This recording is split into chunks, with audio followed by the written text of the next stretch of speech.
Good morning, Rumpa Saha ব্লগে আপনাদেরকে সবাইকে নমস্কার। আমি যে ফটোটা আপনাদের কাছে মানে সবার সামনে তুলে ধরছি সেটা ছিল 26 জানুয়ারি। আর 26 জানুয়ারি আমার প্রজাতন্ত্র দিবস। সকাল সকালে আমরা চিন্তা করলাম যে আমার ছেলে প্রথমে স্কুলে চলে গেছিলো। স্কুলে থেকে আসার পর আমরা তিনজনে মিলে ডিসাইড করলাম যে আমরা আজকের লাঞ্চটা ঘরে আর করবো না। আমরা ঘরে না করে আমরা সোজা চলে গেলাম ভূতের রাজা দিলবর, যেটা যাদবপুরে আছে।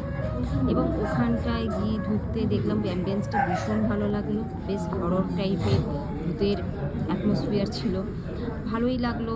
যেমন ঢুকতেই দেখলাম ওরা আমাদেরকে খুব ভালো, মানে ওদের অনেক কিছু নিয়ম আছে। এবং আমার ছেলের সামনে একজন এসে ভূত এসে দাঁড়িয়ে পড়লো। ছেলেকে তো ভয় দেখা, কিন্তু ছেলে তো এখন বড় হয়ে গেছে, ছেলে আর ভূতের ভয় পায় না। অথবা আমাদের কাছে দিল যে থালি সিস্টেম, আর আমরা যেরকমভাবে অর্ডার করতে পারবো সেরকমভাবে আমাদের দিয়েছিল। আমাদের প্রথমে দিল বাসন্তী রাইস, তারপর দিল মাছের মাথা মুগের ডাল, যেটা আমরা ডিসাইড করেছিলাম, ঝুড়ি আলু ভাজা, মাটন, ডাব চিংড়ি। তারপরে আমাদের কাছে এসেছিলো, যেহেতু আমরা খুব একটা মিষ্টি ভক্ত নয় তো আমরা মিষ্টি নিইনি, কিন্তু তার বদলে আমাদেরকে পান দেওয়া হয়েছিল।